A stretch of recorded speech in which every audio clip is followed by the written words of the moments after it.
세월이 빠르다는 걸 오늘 저녁에 실감합니다. 제가 대학교 2학년 때, 저는 성결교 고등학교 1학년 때부터 그 자취방 할머니가 아주 무대뽀였는데, 노크도 안 하고 항상 주일날만 되면은 야 이놈들아, 해가 중천에 떴어, 빨리 일어나. 그래서 저희를 강제로 끌고 간 것이 성결교회였어요. 그래서 그 음치인 제가 고등학교 1학년 때부터 성가대를 했다는 거 아닙니까? 성가대. 홍성민 어디 가서 성가대 했어요. 성가대. 예, 성가대. 그렇게 불교 집안에 태어나서 새벽기도도 나가고요. 그래서 성결교 3년, 그리고 대학교에 들어가면서 CCC 활동을 합니다. 그래서 또 사형리를 통해서 더 복음을 내용을 이해하고 그 사형리를 부지런히 전하고, 그리고 제 위에 바로 형님은 지금 주임나라 가신 분인데 서대문교회, 우리 서대문교회 나가고 계셨고, 또 그 위에 형님은 지금 춘천에 있는 최근창 형님인데 춘천에 이제 초등학교 교사 그쪽 발령 나갔고 그쪽 있었어요. 그래서 늘 우리 근창 형님이 먼저 우리 집안에서 우리 이 모임에 들어왔기 때문에 편지만 쓰면은 이렇게 요한복음 3장 16절을 통해서 저한테도 그렇게 끈질기게 그 편지를 보냈습니다. 그러나 저는 어림도 없죠. 읽지도 않고 항상 형님 편지라 무시하고, 이제 어느 날 가족들을 춘천에인가 강릉일 거예요. 강릉에 경포대에 초대를 받았어요. 그래서 모든 가족들이 신나게 부모님과 함께 강릉에 갔는데 강릉 모임 전도집이었어요. 제가 참 진짜 내가 정말 형이 미웠던 뭐 이런, 참 말이 형이지 해도 너무한다. 나 크리스찬이라니까, 그리고 교회생활 하고 있다니까 왜 이렇게 집요한지. 그러던 차에 군에 1학년 마치고 군대 갔다가 왔다가 서울에 우리 형님이 서대문교회 다니고 계셨는데, 그때 서대문에 나갔다가 또 한 번 봉변을 당합니다. 구원 받으셨습니까? 네. 어떻게 하십니까? 성경에 있습니다. 성경에 찾아보세요. 그래서 제가 얼떨결에 찾은 게 요한복음 5장 39절을 찾았는데, 그거는 성경에 영생이 있다는 것이 선생님의 구원하고는 관계가 없잖아요. 참 집요하신 분이에요. 저하고 성이 같은데, 이름은 두 자인데, 이름은 한 자신데, 지금 제가 그 얘기를 하면요, 아직 모르는 척하고 자기는 안 했다고 그래요. 근데 어쨌든 지금 서대문 떠나서 딴 데 이제 개척하신 형님인데, 존경하는 형님인데, 하여튼 그 당시에 저에게는 굉장히 무례했던, 그래서 참 가는 곳마다 강릉, 춘천, 여기 이렇게 서대문, 참 이곳은 무례한 사람들이다. 그래서 굉장히 저는 좀 이게 화가 났었는데, 제가 서울의 종로서적에서 이렇게 누굴 만나기 위해서 기다리고 있었는데, 구원의 안전, 확신, 기쁨이라는 조그만 소책자가 눈에 띄었어요. 아니, 구원이 뭐길래 크리스찬이라고 해도 그렇게 나를 무시하고 그렇게 구원 받았냐고 물어보고 그렇게 확인하려고 이 사람들은 대드는가. 그래서 제가 서대문에 그 당시에 애찬 시간에 국수를 삶아줬는데, 서대문교회가 국수 먹고 체했다는 거 아닙니까? 다시는 이런 교회 내가 안 나가리라, 이렇게 또 생각을 하고요. 두 번째, 강릉에 이어서 서대문, 저도 찍혔죠. 이제 다시는 안 나가리라. 그런데 그 사건 있은 이후에 종로서적에서 조그만 그거를 제가 다 조그만 수책자를 그 자리에서 제가 다 읽게 되죠. 왜냐? 망신을 당했으니까. 도대체 구원이 뭐길래, 구원의 안전, 확신, 기쁨이 뭐길래 나를 이렇게 망신 줬나 해서, 그 조지 커팅이 번역한, 사실 그게 송찬 형님 번역한 건데, 거기에 목회자인지 전 누구한테 관심도 없었고, 어쨌든 그거를 그 자리에서 읽고서, 제가 인방과 문설주에 피를 바르고 두려워서 잠을 자지 못한 불이었구나. 그런데 인방과 문설주에 피를 바른 다음에 출애굽 사건에서 편히 잠을 잤던, 두려워서 밤새 잠을 못 잤던 나 자신을 보는 것이 아니라, 하나님의 천사가 이스라엘 애굽 땅을 칠 때는 인방과 문설주에 피를 발랐는지 안 발랐는지 그 피를 보았구나.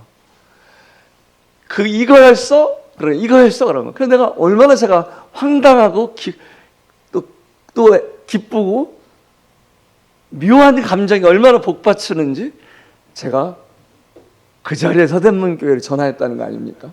평일날. 그 당시에 최땡 이경주님이 그때 선교사 나가기 전인데 그 서대문교회 총각 때 관사에 살고 있었어요. 그래서 도대체 구원이란 것이 이런 겁니까? 그랬더니 맞대요. 그래서 제가 그럼 찾아가겠습니다. 평일날 제 발로 찾아가서 그 형님과 상담하고 그렇게 저는 신앙생활이 기독교인 신앙생활이 아니라 심지어는 CCC로서 그렇게 막 캠퍼스를 누비고 다녔는데 신앙생활이 아니라 먼저 우리 구원이 우리 신앙생활의 시작이어야 된다. 출애굽 사건이 그 애굽의 종살이에서부터 왕이 바뀌고 주인이 바뀌고 새로운 삶의 시작이었던 그 인방과 문설주에 발랐던 피가 우리 구원의 분명한 생명이고 기초여야 된다는 그런 것들을 너무나 확신하게 눈을 뜨고요. 주님 은혜로 그 두 가운데 교회를 그렇게 제가 우습게 알고 무례한 교회로 알았는데 평택이라는 데는 제가 제 발로 찾아오죠. 여기 평택에 교회가 하나 있을 때 제가 여기서 아주 그 당시에 물이 안 좋기로 유명했던 그 대림동산에서 침례를 받았습니다. 보통 침례 받으면 뭐 새로운 각오를 다진다는데 저는 물이 왜 이렇게 더럽냐, 더러워 죽겠네, 뭐 빨리 물에서 나가야지 이런 생각밖에 없었어요. 그래서 참 추억이 안 좋았습니다. 사실은 그런 거는 어쨌든 그렇게 제가 평택교회에서 1987년에 침례를 여기서 받고요. 그렇게 신앙생활 한 지가 40년이 지났네요. 40년 지났는데 제가 18년 그 다음에 순위선교로 3년, 21년은 네팔에서 보냈습니다. 그래서 남은 19년은 한국에서 보낸 것 같고요. 어쨌든 40년 만에 이렇게 평택, 지금은 중앙교회지만 전에 어쨌든 평택에 다시 처음 인사를 드리게 돼서 반갑습니다. 저는 이번 성도 집회를 통해서 참 이 세 가지를 좀 말씀드리고 싶어요. 그 3시간을 통해서 오늘 첫 번째로는 우리의 소중한 유산, 우리 이 신앙 유산에 대해서, 그리고 소중한 사명, 우리 교회에게 주신 전도라는 얼마나 소중한 사명인가, 그리고 우리 청년들 이렇게 특송했는데 이 다음 세대가 얼마나 소중한 자산인가.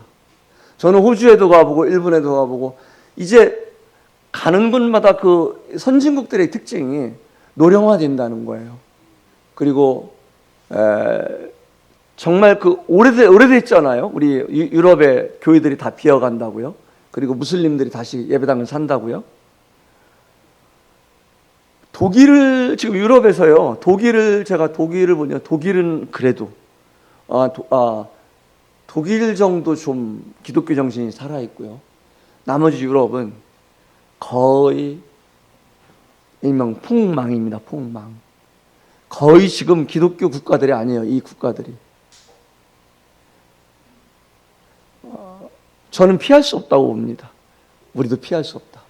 그래서 정말 먼저 우리의 정체성에 대해서 우리가 갖고 있는 것들이 얼마나 소중한지를 알지 못하면, 저는 성결교라는 곳에서 제가 그렇게 무례해 보이고 그렇게 싫었던 교회에 제 스스로 찾아온 사람입니다. 그래서 40년이 제가 우리 이 브레드린 기독교 형제단이라는 이 우리 모임에 들어와서 살았는데, 저는 어머니 아버지 따라 모태신앙으로 온 사람이 아니에요. 제 스스로 제 삶을 선택했고요. 그리고 38살 때는 제가 저 CJ라는 제일지당의 부장이라는 좋은 연봉에 그 당시에는 대학생들이 최고 선호하는, 들어가고 입사하고 싶어하는 직장이었어요. CJ 제일지당의 마케팅 부서에 그 좋은 자리를 그만두고 38에 네팔에 가서 21년을 주님 위에 주님 부르신 가운데 순종하고 제 의지로 그렇게 그런 삶을 살다가 국내에 돌아왔습니다. 누가 등 떠미는 사람이 없어요. 그것은 소중한 가치를 알았기 때문에 그래요.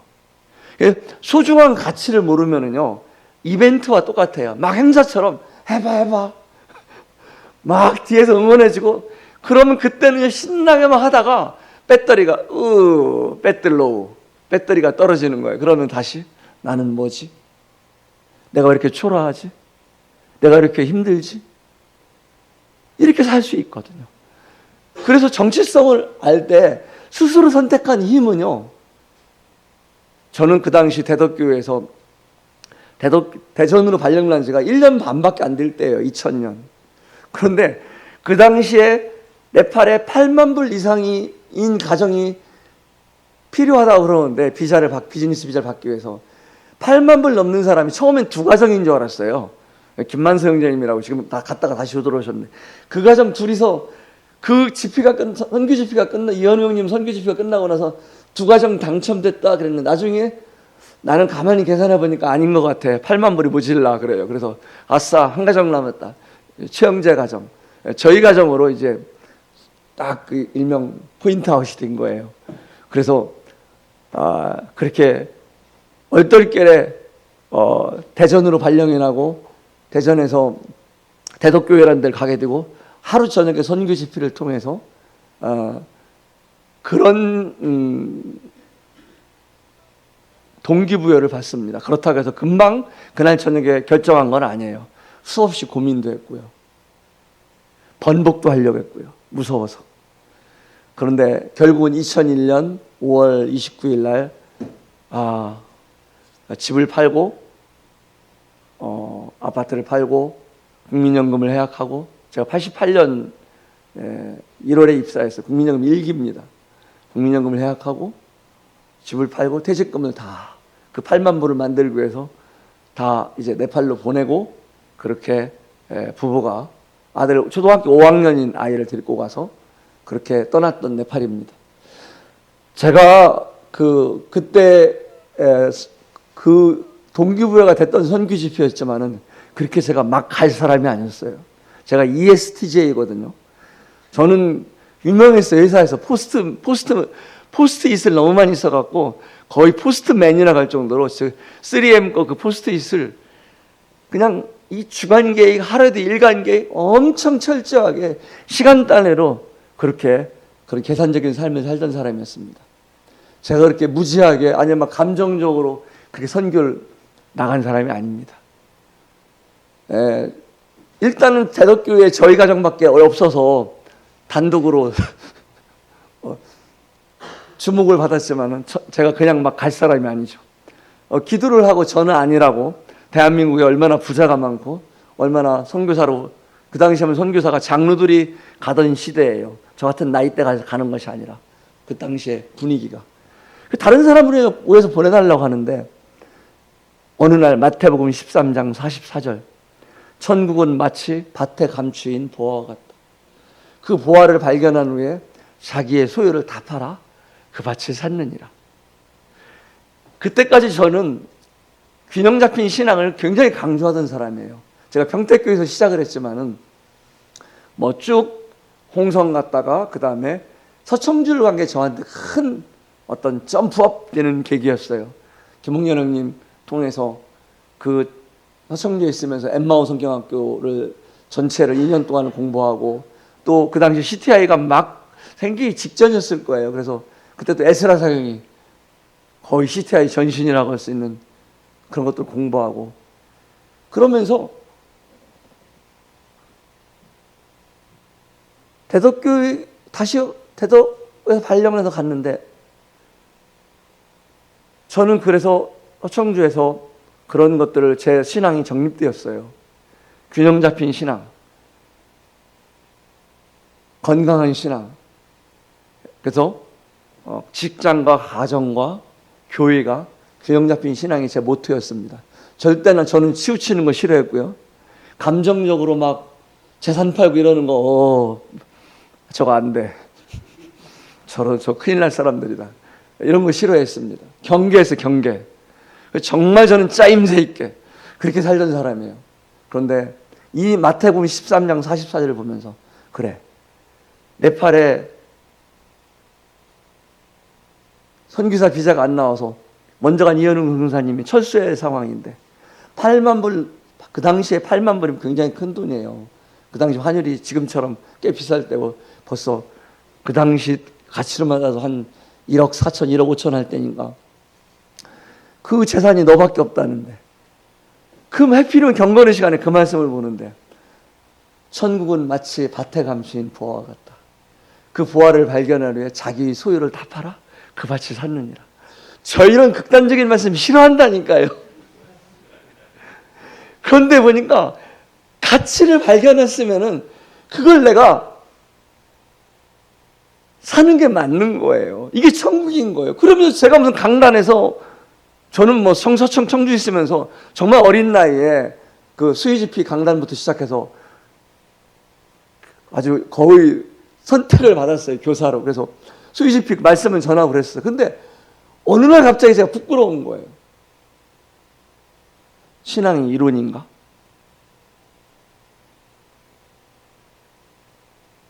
그래서 다시 한번 기도를 하게 되고요.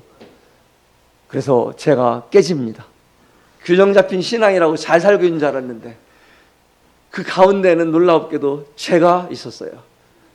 주님의 교회, 주님의 직장, 주님의 가정이 아니라 최근민의 교회, 최근민의 가정, 최근민의 직장 가운데 최근민이 있었어요. 그리고 저는 균형 잡힌 신앙이라고 그렇게 가르쳤고 그렇게 배웠고 남들한테 그렇게 항상 떳떳했어요. 제 트렁크에는 가방이 2개 있었습니다. 하나는 교육 가방, 하나는 회사 가방이었어요. 그래서 아무리 늦어도 수요일 날 9시에 끝나더라도 끝날 쯤 성도들이 다 끝나고 가는 시간이라도 저는 올라가서 성도들하고 집회를 안 빠지려고 했고요. 그런데 돌아보니 그게 다 제 거였어요. 주님께 아닌 거예요. 너무 놀랐어요. 제가 갈라디아서 2장 20절을 몰랐던 사람이 아니고 고린도서 5장 17절을 모르는 사람이 아닌데 그래서 회개합니다. 제가 왜 이 성도 집회 와서 간증을 길게 하냐면요. 이게 벌써 처음부터 스텝이 꼬이는데 다행입니다. 9시까지 하라고 그래서 참 아까 저녁 먹으면서도 요즘 줄에서 오래 하면 쫓겨난다 그랬는데 큰 문제입니다. 다행히 시간이 제가 휴식을 안 눌러서 큰 시기가 잘 보여서 네. 그렇게 시작을 했어요. 근데 그 가치가 저에게는 저를 이끄는 삶이었어요. 네팔을 여기 우리 모임에 제가 그래서 마지막 CCC 활동을 해가면서 한 후배에게 복음을 전했어요. 그리고 혹시 경호 형제라고 기억하세요? 형님? 김경호. 예. 한 명을 건졌어요. 왜냐하면 제가 CCC에서 저보고 조용히 나가달라고 부탁했어요. 저 죄송하지만 조용히 나가주세요. 그래갖고 제가 마지막 후배를 이제 한 명 건지고 그렇게 나온 게 CCC입니다. 이 오늘 성도 집회를 통해서 그런 생각을 했어요. 우리가 갖고 있는 것이 얼마나 소중한 건지 모르면은 우리가 주눅 들어요. 제가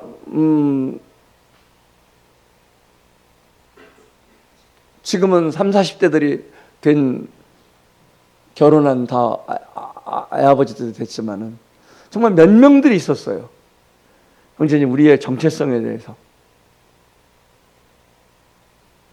우리가 정말 어느 교회에 나가냐고 그러면 확실히 말해줄 수 있으면 1820년 그 얘기 말고요. 어떻게 해야 될지. 그리고 고린도서 1장 말씀도 나는 누구에게 누구에게. 사실 크고서 그렇게 배웠는데 크고 보니까 그 말씀도 교단 얘기가 아니라 그 말씀도 고린도 교회의 분열에 관한, 그래서 사람 중심이 아니라 그리스도 십자가 중심으로 모여야 된다는 그 해당 말씀이지 그것이 교단의 배경이 아니었어요. 해석의 문제였어요. 그것도 아니에요. 보니까 어떻게 도대체 우리 정체성을 어떻게 소개할 건지. 베드로는요, 참 학력이나 스펙을 보면 어부 출신, 갈릴리 어부. 저는 그 갈릴리에 가서 베드로 물고기도 먹어봤어요. 베드로 물고기. 아주 우리나라 붕어 같은 그 갈릴리의 주 종인데, 베드로 물고기도 먹어봤는데, 그 어부 출신 베드로 정말 학력이 있습니까? 뭐 무슨 직업이 엄청 판검사도 아니고요, 명문대학 출신도 아니고요. 그런데 그 시원찮았던 베드로가 수많은 우상들 앞에서 그러면 너는 나를 누구라 하느냐? 주는 그리스도여 살아계신 하나님의 아드님입니다. 이 소중한 신앙 고백을 해요. 근데 그는 예수님이 계실 때는, 예수님이 항상 앞에서 계시고 함께 할 때는 최고의 가치였어요. 그런데 예수님이 고난받으시고, 아니 예수님이 십자가 죽으시고, 예수님이 붙잡히시고, 예수님이 강도 취급을 받으시고, 이러니까 베드로는 지킬 수가 없었어요, 그 믿음을. 그래서 가장 사실은 바닥을 치는 사람이 베드로지 않겠어요? 3번이나 부인하고요, 바다 위에 부활하신 주님을 보고 그냥 욱해서 기뻐서 뛰어가다 물에 빠지고. 근데 베드로 전서 후서에 베드로가 3가지를, 값진 것? 아니요.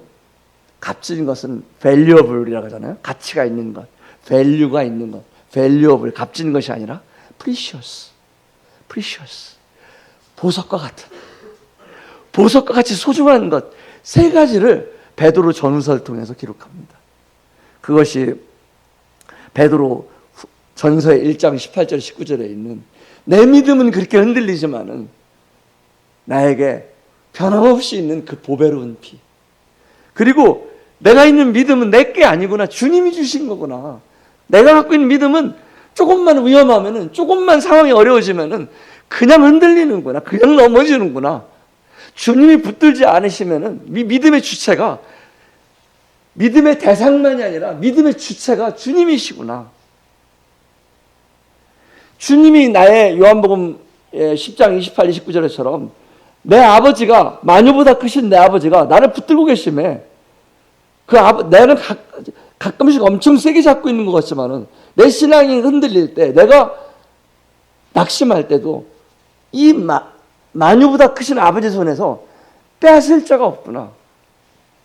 이런 믿음의 원천을 그는 그 실패를 통해서 3번이나 그 어린 여자아이 앞에서 믿음을, 나 모른다고. 같이 있었잖아 당신 저 사람하고. 아니야.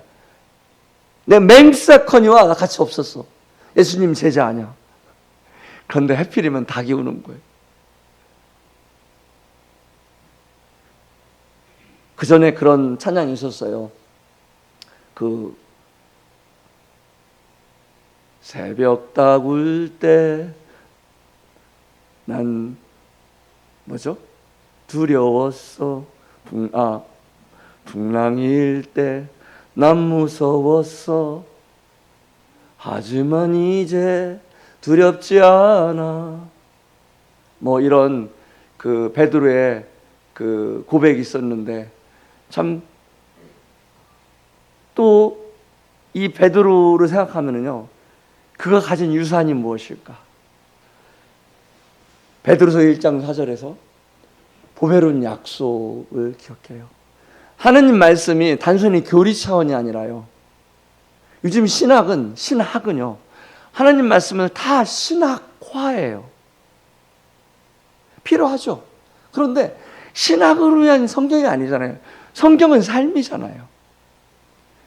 우리 신앙은 실천이잖아요. 없으면 없는 대로, 부족하면 부족한 대로, 부끄러우면 부끄러운 대로 그렇게 살아가는 것. 그런데도 나를 이끄시고 나를 그 피로 세우신 그 약속, 이제는 염소와 송아지의 피가 아니라 그토록 구약시대에 그토록 집요하게 율법으로 나아가야 했던 그런 약속이 아니라, 그런 가변적인 약속이 아니라 영원한 약속, 그 보배로운 약속을 그는 발견합니다. 이 세 가지가 그의 삶을, 저는 이 설화에 의하면 거꾸로 매달려서 죽었다 가잖아요. 베드로가 예수님이 부활하신 이후에 정말 베드로전서에 첫 고백을 합니다. 베드로전서에서 이 소중한 것들 세 가지는요, 자기의 신앙 고백이에요.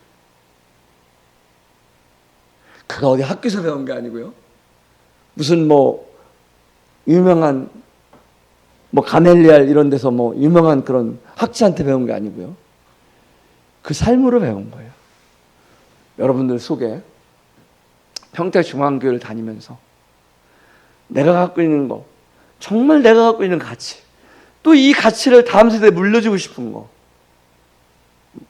것들이 무엇이 있는지요. 3시간의 성도 집회를 통해서 우리가 갖고 있는 것, 세상이 아무리 변해도요, 세상이 아무리 화려하고, 세상이 아무리 스펙을 따지고, 세상이 아무리 경쟁주의에 간다해도 너무나 소중한 이 성경의 진리들, 이런 것들을 저는 우리에게 주신 것들이 정말 소중한 유산을 우리에게 선교로 주셨다고 생각합니다. 그리고 우리의 신앙과 선교입니다. 두 번째로 전도고요, 세 번째는 다음 세대로 생각합니다. 제가 이 브래들린의 선교의 특성과 방안을 말씀드리기 전에 보따리 하나를 풀겠습니다. 다른 보따리.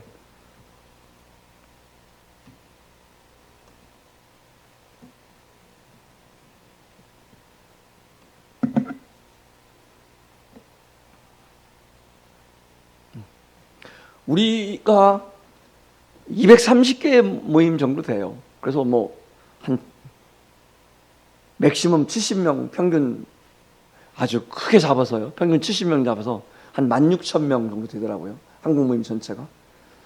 근데 한국의 예수구 장로교 합동측 통합측만 하더라도 510만 명입니다.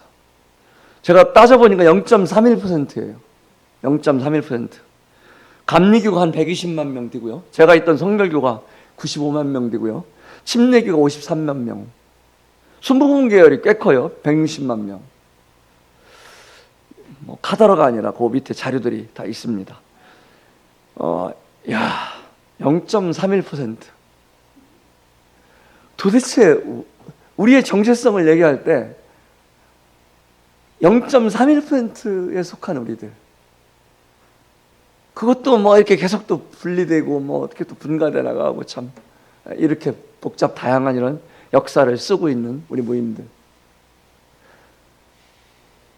도대체 너는 누구냐? 도대체 나는 누구입니까? 도대체 저는 누구입니까? 제대로 알아야 이거를 소중히 여기고, 제대로 알아야 이것을 자랑하고, 제대로 알아야 이것을 다음 세대에 전하죠. 도대체 왜 그랬습니까? 왜 이렇게 우리 0.31%입니까?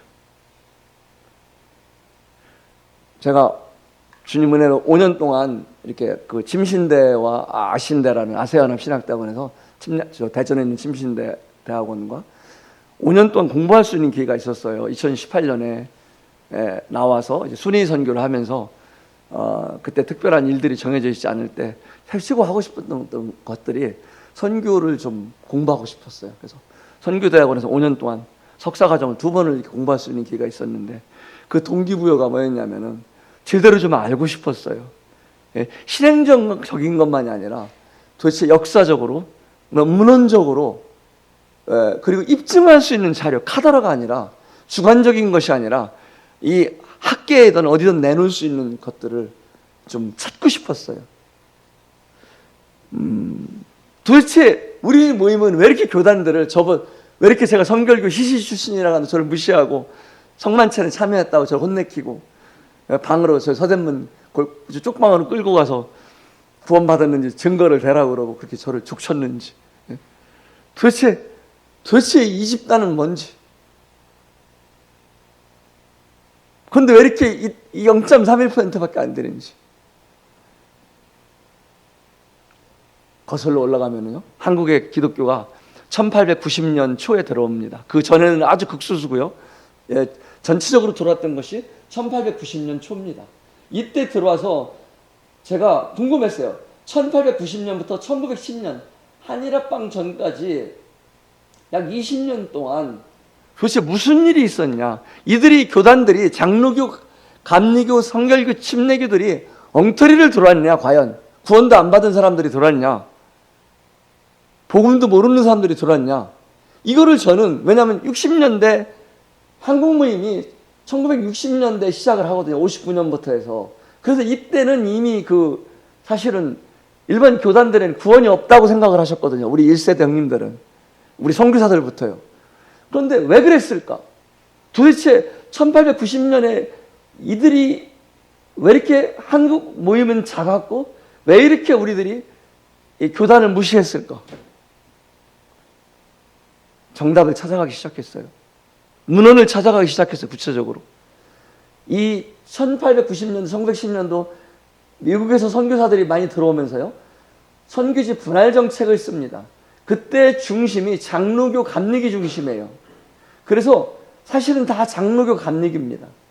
여기만 이제 뭡니까? 캐나다, 호주 장로교, 호주 장로교. 나머지는 미국과 카나다, 미국 장로교 출신이고요. 호주 장로교 선교사들이 들어왔습니다. 근데 놀라운 게요, 호주 장로교에 들어온 선교사도 헨리 데이비스라고, 부산에 들어온 헨리 데이비스도 우리 브레드린 형제입니다. 호주의 모임에서 선교사를 파송할 수가 없었어요. 그 당시에는 선교사로 들어오려면은 큰 선교 단체가 필요했어요. 그래서 호주의 장로교회의 파송을 받기 위해서 호주 장로교회로 들어가서 호주 장로교회 파송을 받고 들어와서 이쪽에 처음 시작한 분이 헨리 데이비스입니다. 이쪽은 지금 누가 있습니까? 고신측, 장로교에서 가장 보수적이라는 고신측들이 하고 있는데, 그래서 고신측에서는 우리 브레드린 모임을 잘 알아요. 헨리 데이비스가 우리 장로교 고신측의 최초의 선교사다. 깜짝 놀래요. 장로교 처음이, 그 장로교 중에서 나 너네들끼리 너네들 합동측 통합청하고 안 놀아. 왜냐? 그 역사로 올라가면요, 예, 그거 좀 이따 말씀드리고요. 어쨌든 이런 선교지 분할 정책 때 장로교, 감리교가 주 선교사였지만은 혼자 다 한 건 아니에요. 그런데 이 원산이라는 데에 1889년에 펜윅이라는 선교사가 들어옵니다. 그 선교사는 나야가라 사경이 다비 형제님이 주강사였던 나야가라 사경의 제자예요. 그는 신학도 안 했고 어디 소속도 안 돼 있고요. 순수한 나야가라 사경이 제자 한 명이 1889년에 맥카피 형님처럼 원산에 들어와서 농장을 하면서 복음을 전합니다. 1940년까지 그는 교단을 말하지 않아요. 교단이 없다고 그래요. 그게 바로 침례교의 전시입니다. 동아기독교라고 말했습니다. 대한기독교라고. 그런데 침례교 선교사가 우리 모임하고 굉장히 유사했어요. 왜냐하면 같은 세대주의에 그 영향을 받았고요. 나야가라 사경의 신학의 영향을 받았고요. 심지어는 장로교, 감리교 선교사들이 전한 것도 똑같이 받았어요. 그런데 이 펜윅이 침례교 선교사가 교단을 한국의 장로교와 감리교의 선교사인 언더우드 알렌을 고발합니다. 뭐라고 하냐면, 저들은 학교와 병원으로 돈으로 선교를 합니다. 복음을 전하러 온 선교사가 복음은 전하지 않고 이 땅에 사업을 합니다. 그래서 저는 이 사람들하고 같이 안 섞이겠습니다. 이게 침례교가 1889년부터 1940년까지 한국 침례교가, 대한기독교 침례교가 1960년대 초반에까지 이단으로 몰렸던 이유입니다. 일반 교단들을 배척했어요. 그들은 박준영님이 돌아가시기 전에, 제가 이 얘기 대전에 한번 오셨었어요. 아프시기 전에 제가, 형님 북한에서 있었던 이런 북한의 지하교회의 배경, 북한에서 있었던 이런 패닉 선교사라는 이야기 제가 쭉 얘기를 하니까요, 깜짝 놀래요, 박준영 님이. 근데 바로 아프셨어요. 그럼 저한테 뭐라고 그랬냐면, 최영재, 그거 자료 관련 문헌 좀 보내달라고, 책 좀 보내달라고. 그래서 패닉 선교사의 신앙, 패닉 선교사가 전한 복음, 이런 것들을 제가 자료들을 박준영 님한테 보내주셨는데, 형님이 아마 그거 다 못 읽고 바로 병에 걸리셨어요. 그래서 소천하셨는데, 어쨌든 우리는 기독교 형제다, 우리 제임스 할아버지 맥카피 형님을 알고, 물론 기독동신이까지 송승이라는 그런 선교사까지 알지만은, 그 이상에는 우리는 사실은 한반도는 교파 우리밖에 모르잖아요. 근데 북한에는 적어도 원산에 패닉이라는 침례교 선교사가 들어와서, 그분은 다비한테 배운 다비의 제자였다. 그래서 이 당시에 시작부터 장로교, 감리교가 선교집 한국을 나누려고 하는데 아무도 참여를 안 했다. 특히 패닉 침례교 참여 안 했다. 그래서 장로교, 감리교가 대한민국에 이토록 강한 교단이 될 수밖에 없었던 이유가 선교지 분할 정책으로부터 역사는 시작합니다. 두 번째 질문. 그러면은 우리 초창기 저한테 신앙을 가르쳐 주시고 우리 모임에 대해 소개해 준 형님들이, 교단은 구원이 없어, 복음도 제대로 몰라, 왜 그러셨을까? 도대체 1960년대 초반에 들어온 우리 모임 선교사들, 제임스 할아버지와 맥카피 형님은 왜 교단들을 그렇게 보고 그 밑에 제자들은 왜 그렇게 분별했을까? 그러면 1890년대 들어왔을 때 선교사들이 전한 복음과 신학이 뭐냐를 제가 자료를 다 찾아봤어요. 이 한국 기독교사로 유명한 민경배 박사의 이런 서적들을 다 보니까 제가 페이지까지 다 적어 있습니다. 자료를 찾아보니까요, 언더우드 장로교, 아펜젤러 감리교 선교사들은 성경 번역과 교리 문답을 교육을 통해 하나님, 죄, 회개, 믿음, 구원이라는 단계적 복음 이해를 정립하였다. 사경유와 성경 공부를 통해 반복적으로 전달하였으며 한국 교육 초기부터 복음의 논리적인 구조를 형성하는 기반이 되었다. 어메이징. 우리는 구원이 없는 줄 알았잖아요. 초기부터 엉터리가 들은 줄 알았잖아요. 초기 선교사들의 신학과 중심은 복음주의적 신앙이고 성경 중심 신앙이고 교리교육 중심이고 통전적이란 말은 교리적인 것만이 아니라 어떤 기관을 통해서도, 교회를 통해서도, 여러 가지 사회 참여를 통해서도 이런 전체적인, 통합적이고 전체적이라는 뜻입니다. 통전적. 그리고 한국에 예배당 짓는데 이들이 돈을 절대 대지 않았습니다. 굉장히 한국 교회를 자립시키는 노력을 했어요. 경건주의고 임박한 종말론을 주장했어요. 왜 그랬을까요? 나이아가라 사경이 다비 형제님으로부터 배운 거예요. 우리나라 선교사들이 거의 미국에서 왔는데 1890년대 미국 선교사들이 어디에 영향을 받았냐? 다 나이아가라 사경이에, 거기가 일명 그 당시에는 신학교였습니다. 다비 형제님이 세대주의로 성경을 분석하고, 그리고 이제 세대주의로 성경을 나누다 보니까 주님이 곧 오시겠구나. 그래서 임박한 종말론이 나옵니다. 그래서 그 신앙이 북미로 들어가면서 북미에서 수많은 학생운동이 생기고요, 수많은 선교사들이 전 세계로 쏟아져 나간 것입니다. 대한민국에 온 선교사들도, 그래서 사실은 다이들도 세대주의였어요. 우리가 다른 게 뭐 있습니까? 흠잡을 게 뭐 있어요? 아니, 멀쩡하고만. 1890년대 들어왔을 때 이들 교단들이 엉터리를 가르친 게 아니에요. 답이 풀렸어요. 적어도 하나. 시작은 적어도 교단이 엉터리가 아니었구나. 복음도 모르는 사람들이 아니었구나. 그런데 1910년에 45년 사이 불행하게 일제강점기를 겪고요, 54년까지 6.25 전쟁을 겪어요. 이게 굉장히 중요한 대한민국의 아픈 역사예요. 여러분들은 이걸 안 겪어본 세대잖아요. 저는 어머니한테, 이제 60대 초반인데 어머니한테 얘기 들었어요. 학교 가려면, 어머니 일제시대 초등학교를 나왔는데 조금만 늦으면은 한국말 하면, 그 학교 한국말 하면은 뺨을 때렸대요, 일본 선생님이.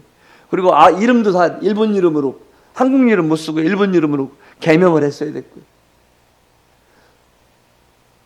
이 일제강점기 때 교리가 견딜 수 있었겠습니까? 선교사들은 다 철수했고, 교리는 가르칠 수가 없고, 유전디, 이거 소중한 것들은 전해질 수가 없었고, 예식, 형식만 유전됐던 거예요. 그래서 일제 36년 6.25 전쟁, 특히 일제 36년의 이슈는 뭐냐? 장로교 메인 교단의 이슈는 뭐였냐? 신사참배를 하냐 안 하냐. 왜냐하면은 신사참배를 하면은 우상숭배를 하는 것으로 인해서 장로교에서 찢어지기 시작한 거예요. 주기철 목사로 들어봤잖아요. 죽으면 죽으리라.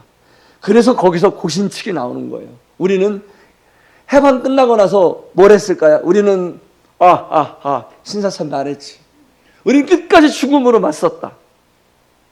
그래서 최고의 고결한 교단인 장로교에서도 고신측이라고 이렇게 그분들은 생각하고 계시는 거예요. 그런데 그 시작에 처음 선교사도 우리 헨리 데이비스, 호주의 모임의 형제님이었어요.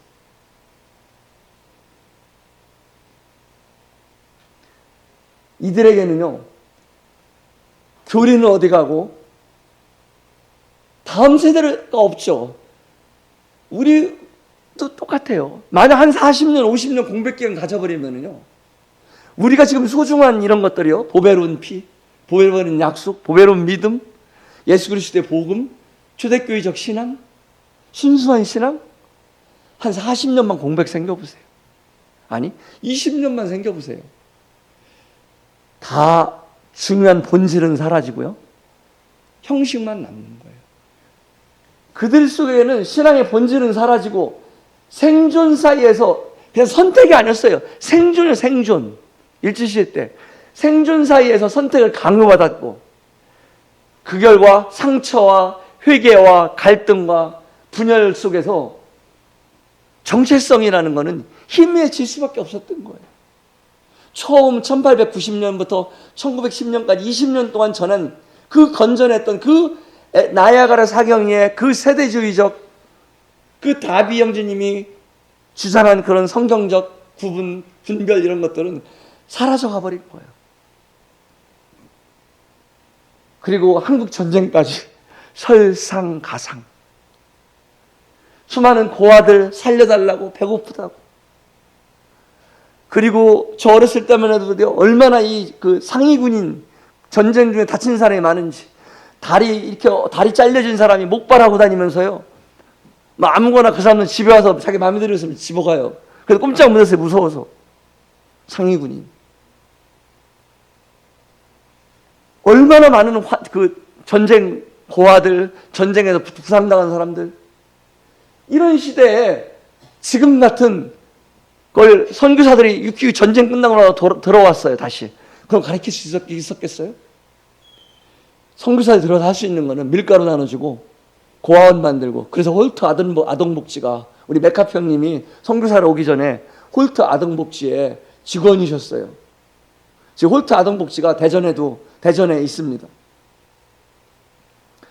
홀트 아동복지라든가 고아원, 이런 거에 선교사들이 주력할 수밖에 없었어요. 거기서 삼위일체, 성령론, 그리스도께 사랑하신 교회처럼 10대 교회 진리, 이런 거는 사치였어요, 사치. 그들에게 필요한 거는 밀가루 한 푸대, 쌀 한 주먹, 아니 보리쌀 한 대, 한 말. 그 다음에 내가 잠잘 수 있는 곳, 이 길거리에서 안 자고 가서 잠잘 수 있는 임시 집이라도. 그때 선교사들은 그렇게밖에 할 수 없었어요. 1954년부터 다시 선교사가 들어옵니다. 59년에 미군 부대에서 그런 일이 생기고요. 60년에 선교사들이 60년 초에 들어오면서 교단을 보니까요, 어떤 상황이에요? 교단이 축복신앙과 회개 중심의 신앙, 체험적 신앙을 강조하고요, 감정적이고 기복적이고 행위를 강조하고 율법을 강조하고요, 복음이라는 건 찾아볼 수가 없는 거예요. 이게 우리 두 분 맥카평님이나 제임스 할아버지가 만났던 한국교회의 시대적 교단들의 상황이었어요. 아픔이었어요. 아픔.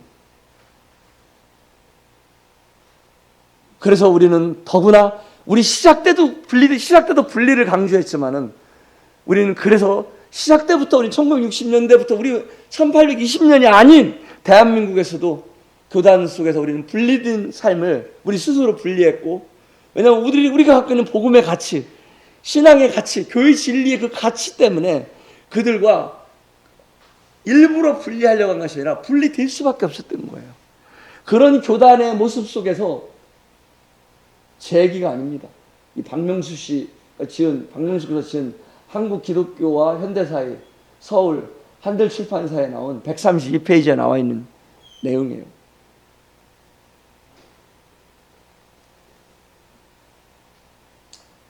(1954년부터) 73년까지는 대한민국의 복음의 암흑기입니다.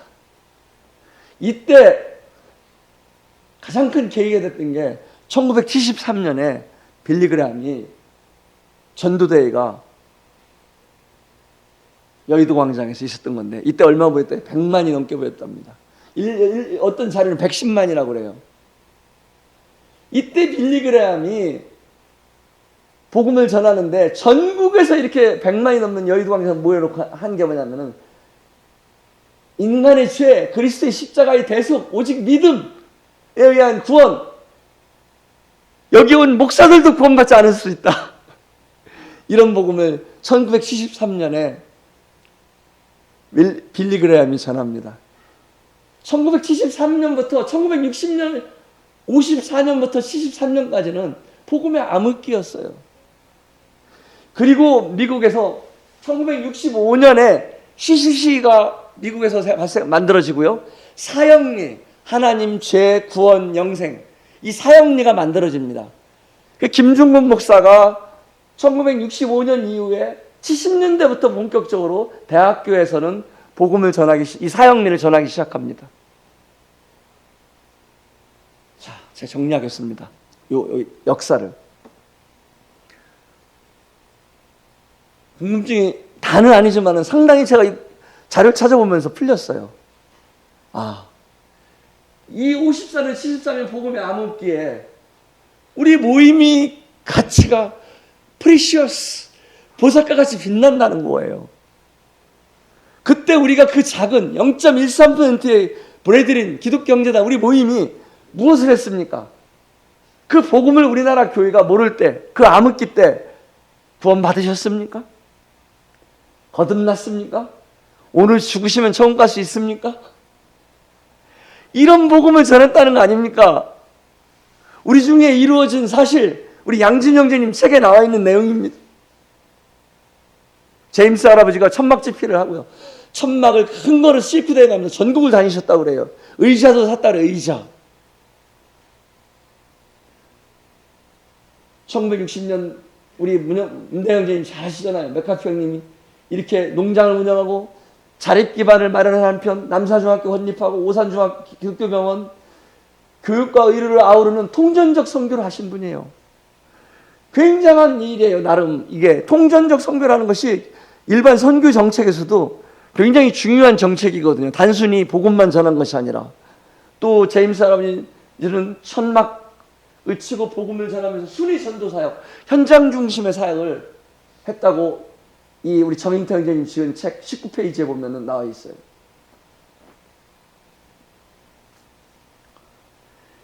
기독경제단의 우리 브레드린 우리 모임의 신앙은 바로 이런 초대교회 신앙입니다.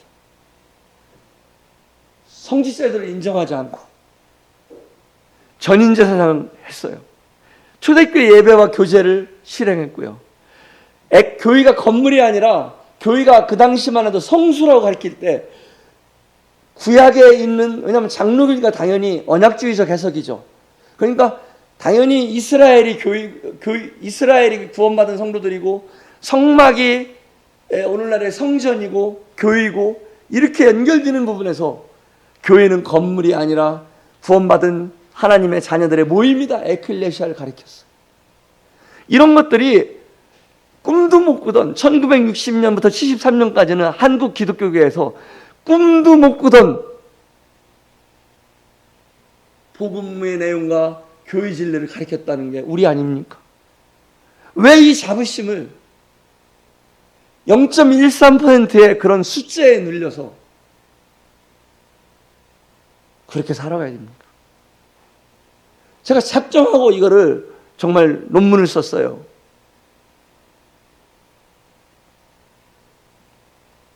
왜냐? 저 아들을 위해서.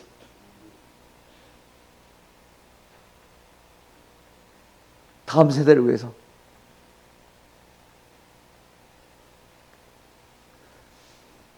초기도 그랬어요. 이 만인제사장제도를 그냥 생각하시면 안 돼요. 종교개혁이 1517년에 됐는데 불구하고 영국 국교가 성공인데 여전히 성공위 내에서는 그게 교회가 제도화되어 있고 형식화되어 있고 규격화되어 있고 형식적인 예배, 형식적인 신앙생활 이게 쩔어 있는 거예요. 그런데 사회문화는요 흔들리기 시작했어요. 계몽주의, 합리주의, 그리고 경제적으로는 큰 덩어리 옵니다. 산업혁명. 이 세 가지가 물질주의가 들어오고요. 계몽주의와 합리주의 들어와서 사람이 논리적인 사고, 합리적인 사고를 하게 될 때 그 형식적인, 그 찌들어 있는 전통적인, 그래가면서 숨도 못 쉴 것 같은 그런 국가교회를 벗어나고 싶었던 거예요. 브래들리는 운동은요, 반항해서 그냥 단순히 나 잘 살아보겠다고 그렇게 나온 그룹이 아닙니다. 이 성공의 국가교회가요, 얼마나 이 성지제도가 얼마나 부패했는지 종교개혁 이전만큼이나 그 정도는 아니었지만은 그 당시에는 성직자들이 정치제도와 똑같이 종교개혁 이전과 같이 성공의 교회 성직자들이 정치와 연합해서 상당히 많은 이권, 국가의 행정, 국가의 경제권 이런 것까지도 종교 지도자들이 갖고 있었다고 합니다. 썩은 냄새가 났다는 거예요. 저는 그냥 우리 기존 싫어하고 뛰쳐나온 반항한 줄 알았어요. 우리 모임이. 그런 게 아니에요. 종교개혁 정신만큼이나 굉장히 숭고한 정신을 갖고 모임 전체에서 나온 분들이에요. 그래서 이런 성직자 제도에서 형식제도로부터 나와서 진짜 성경이 무엇을 말하는지, 초대교회 성도들은 어떻게 했는지, 진짜 교회는 무엇인지, 예배는 무엇인지, 사도행전 2장 42절 말씀을 처럼 그들이 사도의 가르침을 받아 서로 교제하며 떡을 떼며 오로지 기도하게 힘쓰니라. 그렇게 그들은 시작을 했던 모임들입니다. 그리고 1827년부터 31년까지요. 사실 앤서니 노리스 그루브스는요, 기독경제단을 처음 우리 브래들리 모임을 시작하신 분이에요. 다비보다 먼저. 그런데 이분은 교회로 계속 가지 않으시고요, 바로 선교로 나갔어요. 이게 굉장히 또 하나의 포인트입니다. 한쪽에서는 성만찬 예배로 교회를 드렸다면은 다른 한쪽으로는 우리 모임의 시작과 함께 선교를 시작한 선교 DNA, 전도와 선교의 DNA를 갖고 있는 데가 브래들리는 우리 기독경제단입니다. 다른 말로 우리가 전도와 선교를 하지 않으면은 0.13%가 이 대한민국 땅에서 숨도 못 쉬고 살 수 있는 60년대부터 1960년부터 1990년대까지 아니면 더 인심 써서 1960년부터 2000년까지 신앙생활 하시는 분들은 그런 거 없이 살았어요. 그냥 그게 단 줄 알았고요. 그거 이상 알 필요도 없었고요. 그런데 2000년 이후에 태어난 우리 자녀들은요, 전혀 그렇지 않습니다. 지금 계몽주의, 합리주의보다 더 이성이 들어왔고요. 지금 산업혁명보다 이란 중동 전쟁을 통해서 더 경제적으로 어려운 시대에 살고 있고요. 그렇게 부모님을 따라서 알았어 엄마, 나 그런 거 몰라도 돼, 이렇게 사는 시대가 아닙니다. 이렇게 다음 세대로 우리 소중한 것들을 넘길 수 있는 시대가 아니고, 넘겨줘도 그걸 따라올 시대가 아닙니다. 어림도 없습니다. 우리 초대교회 단순히 덕만찬만 들었습니까? 앤서니 노리스 그루브스는 바그다드로, 인도로 선교를 나갔습니다. 다비 형제님은 성경을 가리키면서 세대주의적, 문자주의적 성경 해석을 만드시고요. 이 사랑의 사도로 모든 교파 목사님들이 존경하는 로버트 체프만은 반스테플 지역에서 사역하셨고, 이 브리스톨, 고아의 아버지라고 부르는 조지 밀러는 브리스톨에서 사랑을 실천했습니다. 우리 브래드린 기독경제의 또 다른 특징은 뭐냐면요, 실천입니다. 성만찬을 띠는 그 모습이 다가 아니에요. 실천입니다. 삶을 통해서 실천하는 겁니다. 선교를 실천했고요, 성경의 해석으로 실천했고요, 사랑으로 실천했고요, 기도로 실천했어요. 수많은 고아들을 돌봤어요. 우리는 어떤 분들은 기독경제단 브래드린은 우리가 왜 필요하냐고 하는 분도 있어요. 그것도 존중합니다. 그런데 저한테 물어보면, 너 소개 좀 해주세요. 예, 저 최 씨입니다. 아니면 저 누구세요? 그럼 저 사람입니다. 그렇게 말하면 되겠어요? 누구세요? 그럼 저 최 씨입니다. 그러면 되겠어요? 저를 소개하려면 저는 제 시조는 최치원 선생이고요, 관가정파 32대 손입니다. 아, 정확히 뿌리가 있구나. 모든 교회는 초대교회부터 시작했죠.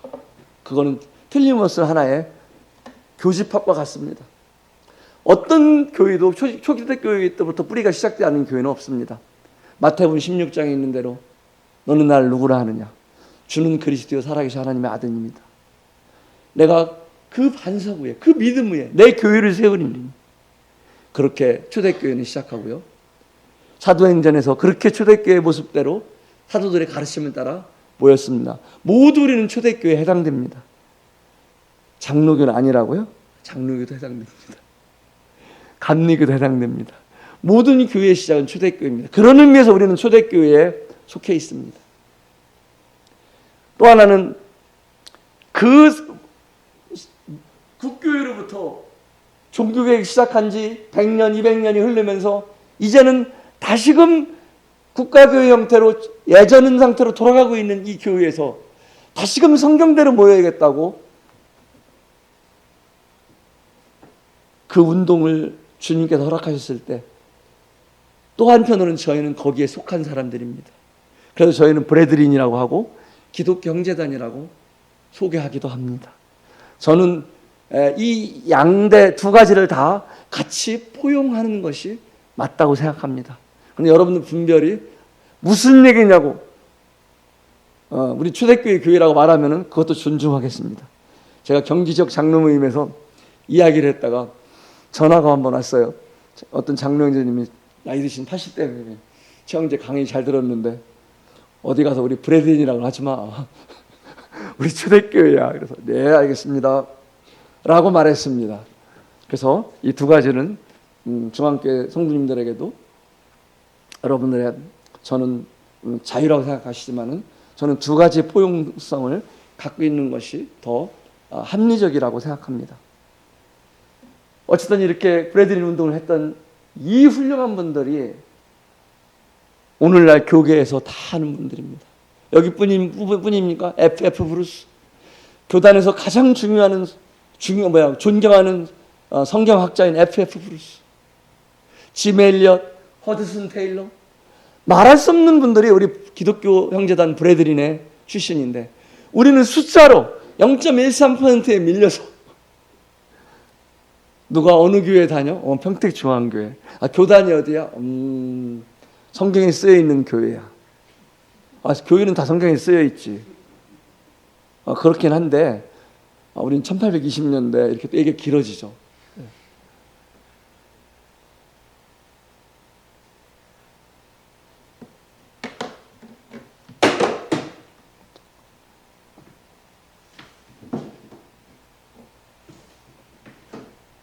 이그 그렇구나.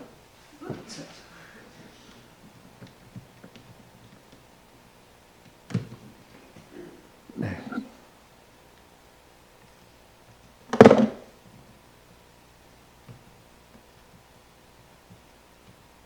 이 노래 노트북 오래된 거다 보니까 이게 아주 죄송합니다.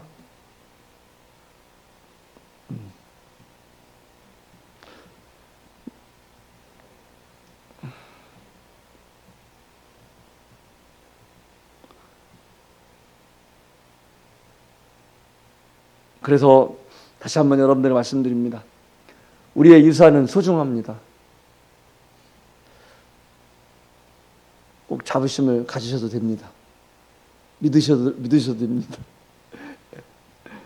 너무 소중한 우리 모임의 유산을 갖고 있습니다. 누구에게도 어느 교단 어떤 목사님이 오시더라도 어느 교단에서 대형교회에서 출석하시는 분이 오시더라도 정말 우리는 자랑할 수 있는 우리의 유산을 갖고 있습니다. 선교가 브래들린 우리 기독경제단의 DNA입니다. 우리는 실천이 또 하나의 우리 기독경제단의 특징이라고 했잖아요. 신학으로 우리 신학대학도 없습니다. 끼케에 우리 CTI 있습니다. 무슨 학위 받은 목사들도 없고요. 또 우리는 그런 거 없어도요. 우리가 중요시 여기는 거는 성경에 있는 대로 실천한다는 거. 선교도 그랬습니다. 다른 교단은요. 예를 들면 네팔 생활비 얼마, 사역비 얼마. 만약 방글라데시 생활비 얼마, 사역비 얼마. 각 교단별로 다 측정되어 있습니다. 매월 그 금액이 갑니다. 제가 네팔에 만 18년, 저기 순위 선교사로 3년, 21년, 약 22년을 있었지만은 처음 5년 동안은 제가 선교비를 받지 못했어요. 선교비 없이 제가 갖고 간 돈은 8개월 만에 다 까먹었습니다. 저는 생으로 믿음 선교를 시작했습니다. 이게 지금도 1820년대만이 아니라 지금도 우리는 믿음 선교를 하고 있습니다. 우리의 특징은 실천한다. 조지 밀러가 그랬고 허드슨 테일러가 그랬고요. 짐 엘리엇이 휘튼 대학의 그 유명한 그 우수생 자기 생애를 소중한 것을 영원한 것을 위하여 영원하지 않는 것을 버리는 것은 바보가 아니다. 그렇게 대학교 노트에 그는 기록했던 자입니다. 그리고 그 원주민 아우카족들에게 그렇게 복음을 전하다가 살해를 당합니다. 우리 이 브래들린 선교 정신은요, 그 OMF 세계적인 선교 단체예요. OMF, 심, 웩은 옛날에 양형자 탁구 선수 아시죠? 양형자 그 양형자 선수가 있는 이 웩 출신들이에요. WEC, 그다음에 AIM 이런 선교 단체가 다 믿음 선교를 실천하고 있는 데들이에요. 뭐냐? 선교사들을 선교비, 사역비 정액으로 매월 안 보내는 곳들입니다. 이게 제 말이 아니라 아시아연합신학대학원 선교학 교수님이 쓴 논문에 나와 있는 내용이에요. 그래서 찾아 저희를 찾아온 거예요.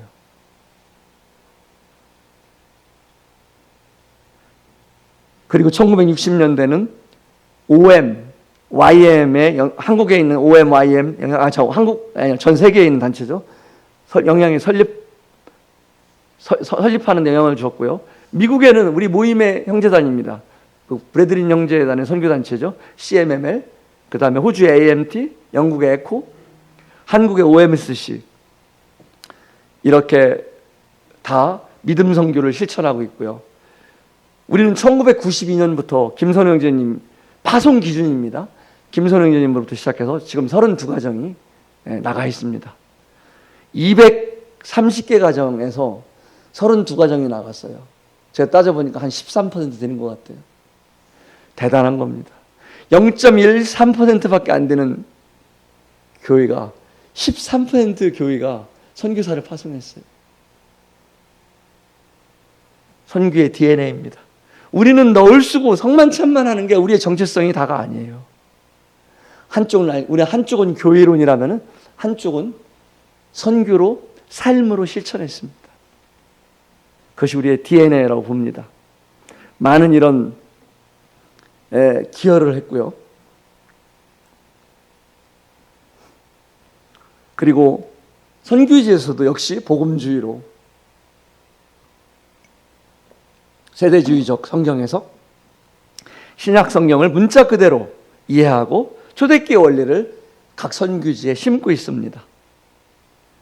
그리고 성만찬 예배를 드리고 신자의 침례, 분명한 복음을 전하고 있고요. 참 아까 얘기했죠. 1954년부터 1973년까지 그 복음의 암흑기에 성경적인 복음을 전한 대한민국에서 브레드린 초창기 모임들의 역할들을 기억하십시오.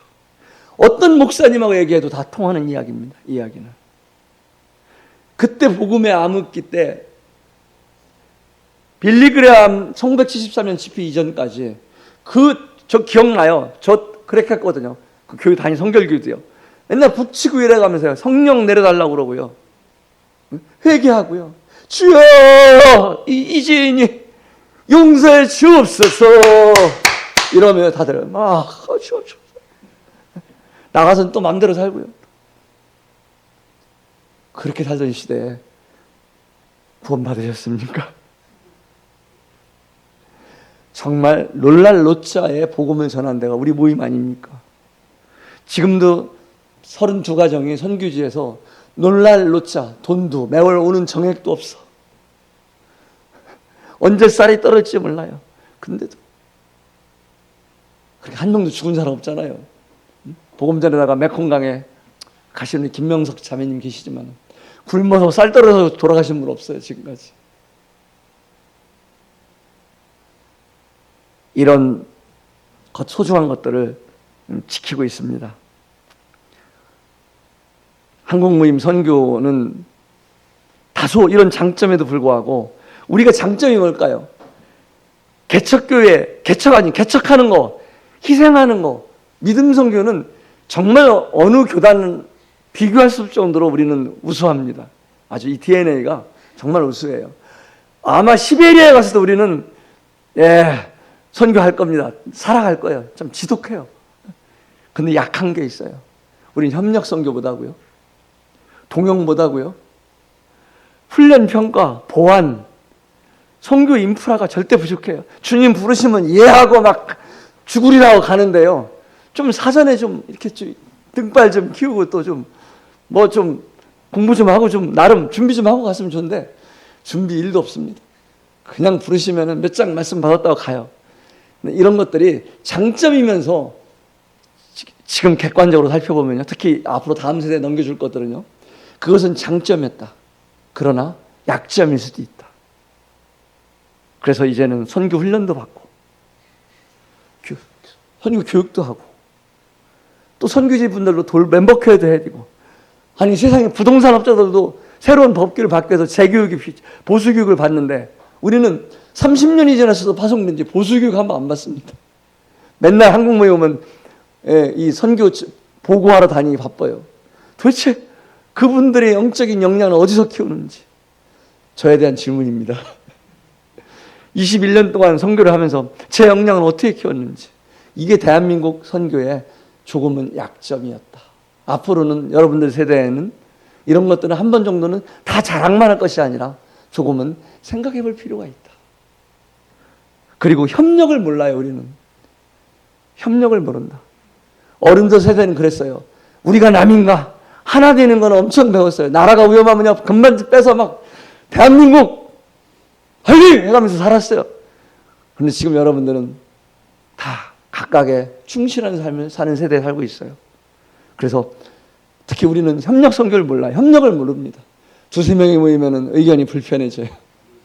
혼자 하라면 너무 잘하는데 두세 명 모이면 참 합의가 안 돼요.